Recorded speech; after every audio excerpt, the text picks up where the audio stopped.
ಕ್ರೈಸ್ತದಿಂದ ನೇಮಕಾತಿಯ ಒಂದು ಹೊಸ ಅಧಿಸೂಚನೆ ಬಿಡುಗಡೆಯಾಗಿದೆ ನೋಡಿ. ಕರ್ನಾಟಕ ರಾಜ್ಯ ಸರ್ಕಾರಿ ಉದ್ಯೋಗಗಳು ಮತ್ತು ಕಾಯಂ ಉದ್ಯೋಗಗಳಾಗಿರ್ತವೆ. 1087 ಹುದ್ದೆಗಳಿದಾವೆ ನೋಡಿ. ಟೋಟಲ್ ಆಗಿ ಈ ಒಂದು 1087 ಹುದ್ದೆಗಳಿಗೆ ಪುರುಷ ಮತ್ತು ಮಹಿಳಾ ಅಭ್ಯರ್ಥಿಗಳು ಆನ್ಲೈನ್ ಮೂಲಕ ಅಫಿಷಿಯಲ್ ವೆಬ್ಸೈಟ್ಗೆ ಹೋಗಿ ಅಪ್ಲಿಕೇಶನ್ ಫಾರ್ಮ್ ಫಿಲ್ ಮಾಡುವುದರ ಮೂಲಕ ಅರ್ಜಿಗಳನ್ನ ಸಲ್ಲಿಸಬೇಕಾಗುತ್ತೆ ಅಂತ ಇಲ್ಲಿ ಮಾಹಿತಿಯನ್ನು ತಿಳಿಸಿದ್ದಾರೆ. ಹಾಗೆ ಈ ಒಂದು ಹುದ್ದೆಗಳ ಬಗ್ಗೆ ನೋಟಿಫಿಕೇಶನ್ನ ನಮ್ಮ ಟೆಲಿಗ್ರಾಮ್ ಚಾನಲ್ ಇರುತ್ತೆ ನೋಡಿ. ಇದುವರೆಗೂ ಯಾರು ಜಾಯ್ನ್ ಆಗಿಲ್ಲ, ಈಗಲೇ ಜಾಯ್ನ್ ಆಗಿ ಹೆಚ್ಚಿನ ಉದ್ಯೋಗ ಮಾಹಿತಿಗಳಿಗಾಗಿ ನೋಡಿ. ಕ್ರೈಸ್ಟ್ ನೇಮಕಾತಿ ಇರುತ್ತೆ. ಕರ್ನಾಟಕ ವಸತಿ ಶಿಕ್ಷಣ ಸಂಸ್ಥೆಗಳ ಸಂಘದಿಂದ ಈ ಒಂದು ಹೊಸ ಅಧಿಸೂಚನೆ ಬಿಡುಗಡೆಯಾಗಿದೆ. 1087 ಹುದ್ದೆಗಳಿದಾವೆ ನೋಡಿ. ಟೋಟಲ್ ಆಗಿ ಆಲ್ ಕರ್ನಾಟಕ ಬರುತ್ತೆ ನೋಡಿ. ಎಲ್ಲ ಜಿಲ್ಲೆಗಳಲ್ಲೂ ನೇಮಕಾತಿ ಆಗುತ್ತೆ. ಕರ್ನಾಟಕದ ಎಲ್ಲ ಜಿಲ್ಲೆಗಳಲ್ಲಿ ನೇಮಕಾತಿ ಇರುತ್ತೆ. ಹುದ್ದೆ ಹೆಸರು ಶಿಕ್ಷಕರ ಹುದ್ದೆಗಳಾಗಿರ್ತವೆ. ತಿಂಗಳಿಗೆ 49,000ದಿಂದ 99,000ವರೆಗೂ ಪರ್ ಮಂತ್ ಸ್ಯಾಲ್ರಿ ಆಗಿರುತ್ತೆ. ಇದು ಜಾಸ್ತಿ ಕೂಡ ಆಗ್ತಾ ಹೋಗುತ್ತೆ. ಹಾಗೆ DAD ಮತ್ತು ಸರ್ಕಾರಿ ಭತ್ಯೆಗಳು ಕೂಡ ಇರ್ತವೆ. ಶಿಕ್ಷಕರು KK ಭಾಗಕ್ಕೆ 320 ಮತ್ತು RBC ಭಾಗಕ್ಕೆ 767 ಹುದ್ದೆಗಳಿದಾವೆ ನೋಡಿ. ಟೋಟಲ್ ಆಗಿ 1087 ಹುದ್ದೆಗಳಿಗೆ ಈ ಒಂದು ಅರ್ಜಿಗಳನ್ನ ಕರೆಯಲಾಗಿದೆ.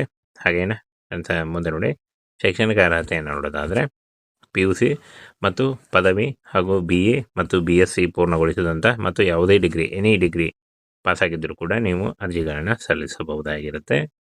ಇನ್ನು ವಯೋಮಿತಿಯನ್ನು ನೋಡೋದಾದರೆ 18ರಿಂದ 45 ವರ್ಷದ ಒಳಗಿನವರಾಗಿರಬೇಕಾಗುತ್ತೆ.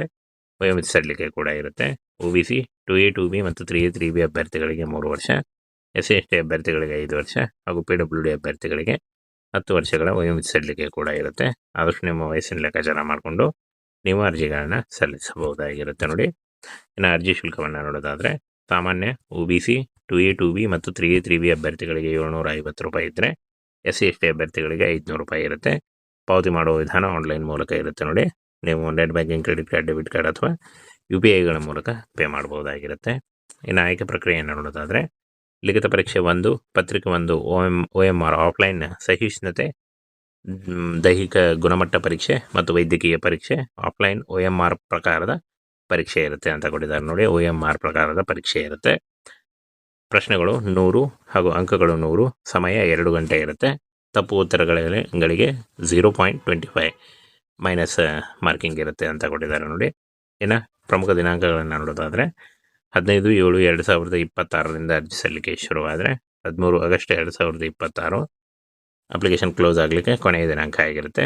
ಹಾಗೆ ಶುಲ್ಕ ಪಾವತಿಸಲು 14 ಆಗಸ್ಟ್ 2026 ಶುಲ್ಕ ಪಾವತಿಸಲು ಕೊನೆಯ ದಿನಾಂಕ ಆಗಿರುತ್ತೆ ನೋಡಿ. ಈ ಒಂದು ಕೊನೆಯ ದಿನಾಂಕದೊಳಗಾಗಿ ಆನ್ಲೈನ್ ಮೂಲಕ ನೀವು ಅಫಿಷಿಯಲ್ ವೆಬ್ಸೈಟ್ಗೆ ಹೋಗಿ ನೀವು ಅಪ್ಲಿಕೇಶನ್ ಫಾರ್ಮನ್ನು ಫಿಲ್ ಮಾಡಬೇಕಾಗುತ್ತೆ. ಹಾಗೆ ಡಾಕ್ಯುಮೆಂಟನ್ನು ನೋಡೋದಾದರೆ caste income certificate, photo, education documents ಮತ್ತು ನಿಮ್ಮ ಆಧಾರ್ ಕಾರ್ಡ್ ಇಷ್ಟನ್ನು ತೆಗೆದುಕೊಂಡು ನೀವು ಆನ್ಲೈನ್ ಅಪ್ಲಿಕೇಶನ್ ಫಾರ್ಮನ್ನು ಫಿಲ್ ಮಾಡಬೇಕಾಗುತ್ತೆ. ಅದರ ಡೈರೆಕ್ಟ್ ಲಿಂಕನ್ನು ವಿಡಿಯೋ ಡಿಸ್ಕ್ರಿಪ್ಷನ್ ಬಾಕ್ಸಲ್ಲಿ ಕೊಟ್ಟಿರ್ತೀನಿ ನೋಡಿ. ಕ್ರೈಸ್ತದಿಂದ ನೇಮಕಾತಿಯ ಒಂದು ಹೊಸ ಅಧಿಸೂಚನೆ ಬಿಡುಗಡೆಯಾಗಿದೆ ನೋಡಿ. ಕರ್ನಾಟಕ ರಾಜ್ಯ ಸರ್ಕಾರಿ ಉದ್ಯೋಗಗಳು ಮತ್ತು ಕಾಯಂ ಉದ್ಯೋಗಗಳಾಗಿರ್ತವೆ. 1087 ಹುದ್ದೆಗಳಿದಾವೆ ನೋಡಿ. ಟೋಟಲ್ ಆಗಿ ಈ ಒಂದು 1087 ಹುದ್ದೆಗಳಿಗೆ ಪುರುಷ ಮತ್ತು ಮಹಿಳಾ ಅಭ್ಯರ್ಥಿಗಳು ಆನ್ಲೈನ್ ಮೂಲಕ ಅಫಿಷಿಯಲ್ ವೆಬ್ಸೈಟ್ಗೆ ಹೋಗಿ ಅಪ್ಲಿಕೇಶನ್ ಫಾರ್ಮ್ ಫಿಲ್ ಮಾಡುವುದರ ಮೂಲಕ ಅರ್ಜಿಗಳನ್ನ ಸಲ್ಲಿಸಬೇಕಾಗುತ್ತೆ ಅಂತ ಇಲ್ಲಿ ಮಾಹಿತಿಯನ್ನು ತಿಳಿಸಿದ್ದಾರೆ. ಹಾಗೆ ಈ ಒಂದು ಹುದ್ದೆಗಳ ಬಗ್ಗೆ ನೋಟಿಫಿಕೇಶನ್ನ ನಮ್ಮ ಟೆಲಿಗ್ರಾಮ್ ಚಾನಲ್ ಇರುತ್ತೆ ನೋಡಿ. ಇದುವರೆಗೂ ಯಾರು ಜಾಯ್ನ್ ಆಗಿಲ್ಲ, ಈಗಲೇ ಜಾಯ್ನ್ ಆಗಿ ಹೆಚ್ಚಿನ ಉದ್ಯೋಗ ಮಾಹಿತಿಗಳಿಗಾಗಿ ನೋಡಿ. ಕ್ರೈಸ್ಟ್ ನೇಮಕಾತಿ ಇರುತ್ತೆ.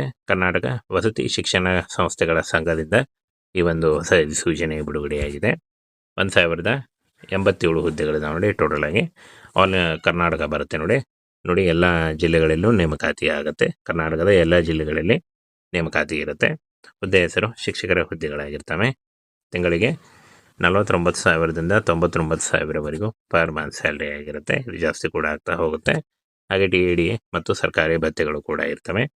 ಶಿಕ್ಷಕರು KK ಭಾಗಕ್ಕೆ 320 ಮತ್ತು RBC ಭಾಗಕ್ಕೆ 767 ಹುದ್ದೆಗಳಿದಾವೆ ನೋಡಿ. ಟೋಟಲ್ ಆಗಿ 1087 ಹುದ್ದೆಗಳಿಗೆ ಈ ಒಂದು ಅರ್ಜಿಗಳನ್ನ ಕರೆಯಲಾಗಿದೆ. ಹಾಗೇನ ಅಂತ ಮುಂದೆ ನೋಡಿ, ಶೈಕ್ಷಣಿಕ ಅರ್ಹತೆಯನ್ನು ನೋಡೋದಾದರೆ PUC ಮತ್ತು ಪದವಿ ಹಾಗೂ BA ಮತ್ತು BSc ಪೂರ್ಣಗೊಳಿಸಿದಂಥ ಮತ್ತು ಯಾವುದೇ ಡಿಗ್ರಿ ಎನಿ ಡಿಗ್ರಿ ಪಾಸಾಗಿದ್ದರೂ ಕೂಡ ನೀವು ಅರ್ಜಿಗಳನ್ನ ಸಲ್ಲಿಸಬಹುದಾಗಿರುತ್ತೆ. ಇನ್ನು ವಯೋಮಿತಿಯನ್ನು ನೋಡೋದಾದರೆ 18ರಿಂದ 45 ವರ್ಷದ ಒಳಗಿನವರಾಗಿರಬೇಕಾಗುತ್ತೆ. ವಯೋಮಿತಿ ಸಡಿಲಿಕೆ ಕೂಡ ಇರುತ್ತೆ. OBC 2A 2B ಮತ್ತು 3A 3B ಅಭ್ಯರ್ಥಿಗಳಿಗೆ 3 ವರ್ಷ, SC ST ಅಭ್ಯರ್ಥಿಗಳಿಗೆ 5 ವರ್ಷ ಹಾಗೂ PWD ಅಭ್ಯರ್ಥಿಗಳಿಗೆ 10 ವರ್ಷಗಳ ವಯೋಮಿತಿ ಸಡಿಲಿಕೆ ಕೂಡ ಇರುತ್ತೆ. ಆದಷ್ಟು ನಿಮ್ಮ ವಯಸ್ಸಿನ ಲೆಕ್ಕಾಚಾರ ಮಾಡಿಕೊಂಡು ನೀವು ಅರ್ಜಿಗಳನ್ನ ಸಲ್ಲಿಸಬಹುದಾಗಿರುತ್ತೆ ನೋಡಿ. ಇನ್ನು ಅರ್ಜಿ ಶುಲ್ಕವನ್ನು ನೋಡೋದಾದರೆ ಸಾಮಾನ್ಯ OBC 2A 2B ಮತ್ತು 3A 3B ಅಭ್ಯರ್ಥಿಗಳಿಗೆ 750 ರೂಪಾಯಿ ಇದ್ದರೆ SC ST ಅಭ್ಯರ್ಥಿಗಳಿಗೆ 500 ರೂಪಾಯಿ ಇರುತ್ತೆ. ಪಾವತಿ ಮಾಡುವ ವಿಧಾನ ಆನ್ಲೈನ್ ಮೂಲಕ ಇರುತ್ತೆ ನೋಡಿ. ನೀವು net banking, credit card, debit card ಅಥವಾ UPIಗಳ ಮೂಲಕ ಪೇ ಮಾಡ್ಬೋದಾಗಿರುತ್ತೆ. ಇನ್ನು ಆಯ್ಕೆ ಪ್ರಕ್ರಿಯೆಯನ್ನು ನೋಡೋದಾದರೆ ಲಿಖಿತ ಪರೀಕ್ಷೆ 1, ಪತ್ರಿಕೆ 1 OMR ಆಫ್ಲೈನ್ ಸಹಿಷ್ಣುತೆ, ದೈಹಿಕ ಗುಣಮಟ್ಟ ಪರೀಕ್ಷೆ ಮತ್ತು ವೈದ್ಯಕೀಯ ಪರೀಕ್ಷೆ ಆಫ್ಲೈನ್ OMR ಪ್ರಕಾರದ ಪರೀಕ್ಷೆ ಇರುತ್ತೆ ಅಂತ ಕೊಟ್ಟಿದ್ದಾರೆ ನೋಡಿ. OMR ಪ್ರಕಾರದ ಪರೀಕ್ಷೆ ಇರುತ್ತೆ. ಪ್ರಶ್ನೆಗಳು 100 ಹಾಗೂ ಅಂಕಗಳು 100, ಸಮಯ 2 ಗಂಟೆ ಇರುತ್ತೆ. ತಪ್ಪು ಉತ್ತರಗಳಿಗೆ 0.25 ಮೈನಸ್ ಮಾರ್ಕಿಂಗ್ ಇರುತ್ತೆ ಅಂತ ಕೊಟ್ಟಿದ್ದಾರೆ ನೋಡಿ. ಇನ್ನು ಪ್ರಮುಖ ದಿನಾಂಕಗಳನ್ನು ನೋಡೋದಾದರೆ 15/7/2026 ಅರ್ಜಿ ಸಲ್ಲಿಕೆ ಶುರುವಾದರೆ 13 ಆಗಸ್ಟ್ 2026 ಅಪ್ಲಿಕೇಶನ್ ಕ್ಲೋಸ್ ಆಗಲಿಕ್ಕೆ ಕೊನೆಯ ದಿನಾಂಕ ಆಗಿರುತ್ತೆ. ಹಾಗೆ ಶುಲ್ಕ ಪಾವತಿಸಲು 14 ಆಗಸ್ಟ್ 2026 ಶುಲ್ಕ ಪಾವತಿಸಲು ಕೊನೆಯ ದಿನಾಂಕ ಆಗಿರುತ್ತೆ ನೋಡಿ. ಈ ಒಂದು ಕೊನೆಯ ದಿನಾಂಕದೊಳಗಾಗಿ ಆನ್ಲೈನ್ ಮೂಲಕ ನೀವು ಅಫಿಷಿಯಲ್ ವೆಬ್ಸೈಟ್ಗೆ ಹೋಗಿ ನೀವು ಅಪ್ಲಿಕೇಶನ್ ಫಾರ್ಮನ್ನು ಫಿಲ್ ಮಾಡಬೇಕಾಗುತ್ತೆ.